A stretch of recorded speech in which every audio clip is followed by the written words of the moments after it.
Et si Orphée, le fondateur mythique de l'orphisme, était en réalité l'élève de Moïse? Et également, quels sont les liens entre la mystique juive et l'orphisme? Allons voir tout cela.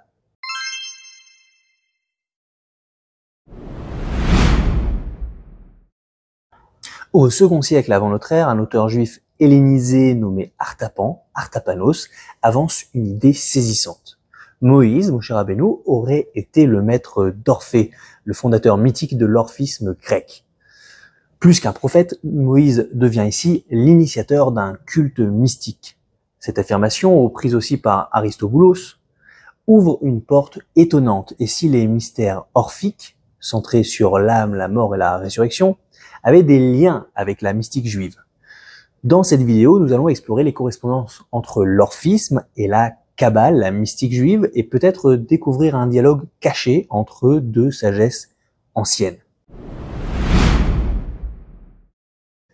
Il était une fois un enfant Dieu et sacré, fruit secret de Zeus et Perséphone. Son nom est Zagreus. Zeus voyait en lui l'héritier du monde, mais Héra, jalouse, en appela aux titans qui lui tendirent un piège, puis le démembrèrent et le dévorèrent sauvagement. Mais le cœur de Zagreus est sauvé. Athéna l'arrache au carnage et le remet à Zeus. En fureur, le roi des dieux foudroie les titans. Des cendres de leur chair naît l'humanité, faite à la fois de la divinité de Zagreus et de la cruauté titanique. L'homme ainsi porte en lui la mémoire d'une lumière brisée, d'un paradis perdu. Le monde est devenu cendre, mais au cœur de la cendre palpite un corps, un feu divin. Du cœur de l'enfant sacrifié que Zeus implanta dans le corps de Sémélé, femme mortelle, naîtra un second Zagreus, Dionysos. Elle sera plus tard consumée par la foudre à la suite de la vision du corps divin de Zeus alors qu'elle était un corps pendant sa grossesse. Mais cette fois-ci, Zeus sauva Dionysos en le gardant sa propre cuisse. Dionysos renaît donc deux fois, de la foudre et du corps. Il devient le dieu du vin, du délire sacré, de l'extase qui brise les frontières entre les mondes.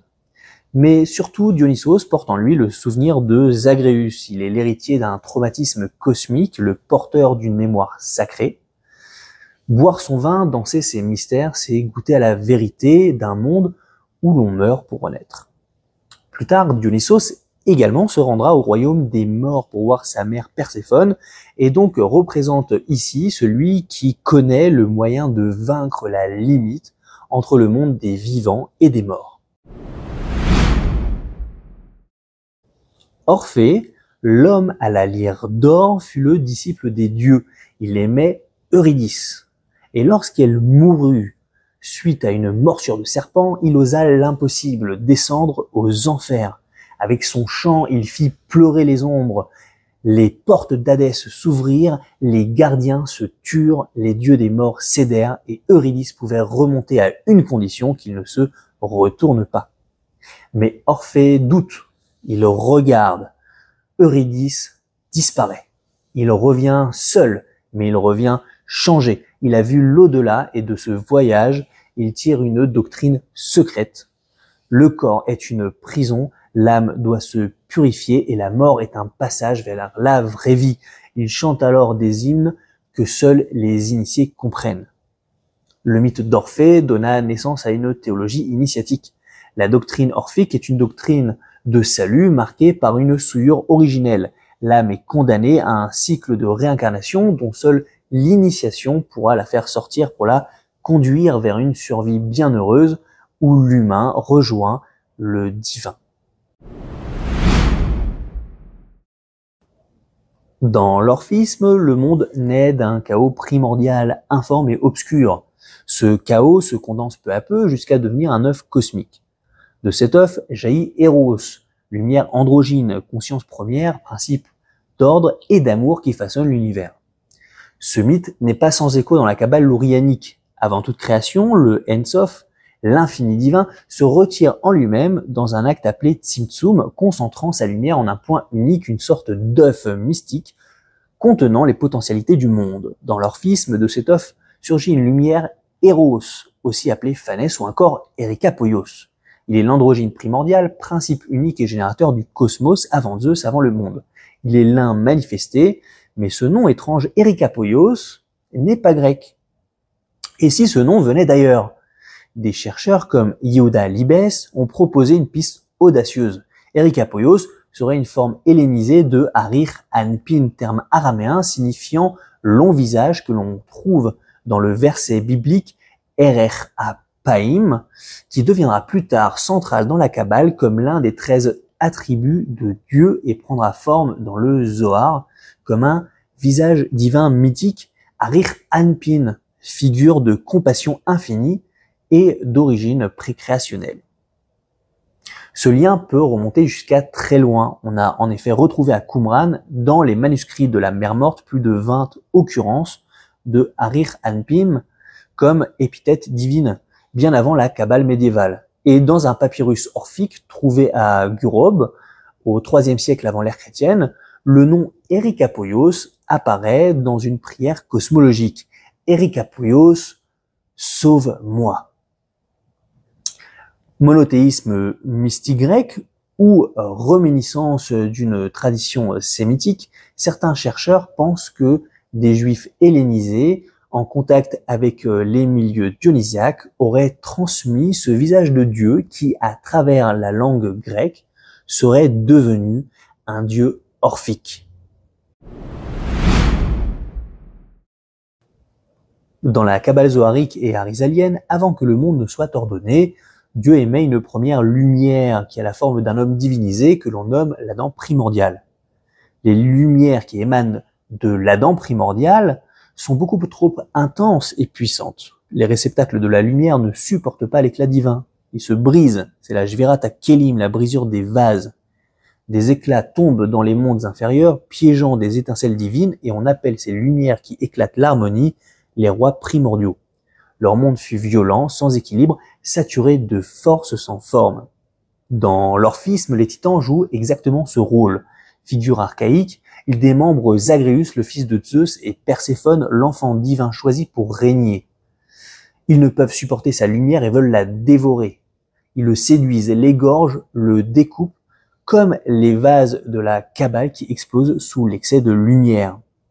Dans les deux récits, l'enfant divin, Zagreus ou Adam Kadmon, l'homme primordial, sont mis en pièces, et de cette rupture cosmique naît l'humanité et le monde.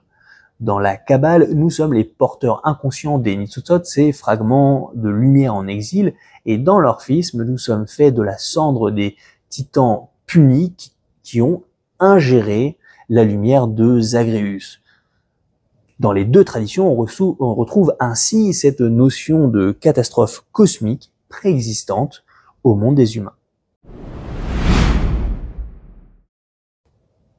Dans la mystique juive, Enoch ne disparaît pas, il franchit les cieux, traverse les mondes et reçoit un nouveau nom, Métatron. Il devient un ange-homme, redevenu Adam avant la faute, pur, uni et sans séparation.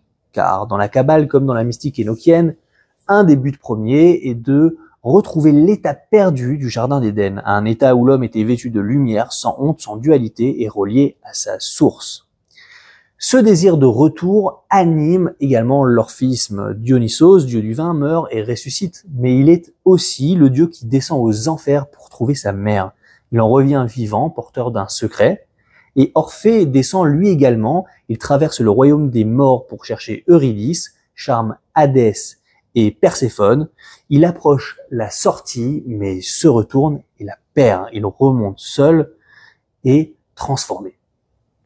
Dans les deux traditions, on mène une quête à la recherche du passage vers le secret, vers l'au-delà, et celui qui le franchit quelque part retrouve le jardin. D'ailleurs, dans la mystique juive de l'Antiquité, comme dans la littérature énochienne, ceux qui font le voyage pour observer le char divin sont curieusement ceux qui descendent et non ceux qui montent, ce qui pourrait suggérer une descente et un passage dans un monde souterrain. Il est important également de souligner que dans une tradition oubliée apparaissant dans l'Apocalypse de Baruch, Moïse s'inscrit dans la lignée des initiés capables de franchir les portes de l'au-delà et descend en enfer. Le Talmud se demande quel était le fruit de l'arbre de la connaissance. Certains disent, comme Rabbi Meir, la vigne, car rien n'apporte autant de tristesse et de pleurs que le vin. D'autres disent le blé, car selon Rabbi Yehuda, l'enfant ne sait dire père et mère qu'après avoir goûté au pain signe d'éveil. Et Rabbi Nechemia, le figuier, car c'est avec ses feuilles qu'Adam et Ève se couvrirent. Eh bien, ces trois fruits, on les retrouve dans les mystères orphiques et dionysiaques. Dionysos, connu pour être bien sûr le dieu du vin, est couronné de vigne. Il incarne l'extase, la transgression, la conscience altérée. Mais Dionysos est également parfois sculpté en bois de figuier, matière souple mais instable, chargée de connotations sexuelles et rituelles. Dans une version du mythe, il fabrique un phallus en figuier pour honorer son initiateur en revenant des enfers. Perséphone, la mère de Zagreus et l'épouse d'Hadès, reine du monde souterrain, est représentée très souvent avec un épi de blé et une branche de grenade. Le blé rappelle les moissons, la vie qui revient. La grenade s'adette envers la mort. Elle incarne le cycle, le retour, la frontière entre les deux mondes, et ainsi les trois fruits talmudiques sont également les clés du passage orphique. Le figuier représente la sexualité, le dévoilement et la descente, le blé l'éveil, la parole et le retour à la surface, et la vigne l'extase, la perte de soi et le secret interdit. Et si le fruit défendu de la connaissance, dans sa vérité cachée, n'était pas une chute, mais un passage vers une connaissance initiatique et dangereuse. Ce parcours entre l'orphisme et la mystique juive ne vise pas à démontrer une origine commune ou une filiation directe. Il serait réducteur de dire que l'un dérive de l'autre. Ces deux traditions sont nées dans des contextes très différents. L'une dans le monde grec ancien et l'autre dans l'univers biblique. Cependant, à certains moments de l'histoire, notamment dans l'Antiquité hellénistique, des croisements culturels ont pu se produire. Des idées ont pu circuler, des symboles se croiser, parfois de manière consciente, parfois de façon plus souterraine. Il est également possible que certaines figures, comme Éric Apoios, gardent la trace d'une influence réciproque ou d'une assimilation. Mais au-delà des influences historiques, on peut aussi reconnaître des intuitions parallèles, l'idée d'un monde brisé, d'un exil de l'âme, d'une descente vers la mort pour accéder à une forme de savoir ou de réparation. Ce sont là des structures symboliques profondes que l'on retrouve dans plusieurs traditions spirituelles. Comparer ne signifie pas confondre, mais mettre en lumière certaines correspondances permet de mieux comprendre ce que chaque tradition cherche à dire. Et parfois, ces échos entre deux mondes éloignés peuvent nous aider à mieux entendre ce que chaque culture a tenté à sa manière de formuler sur la condition humaine, la perte et le chemin du retour.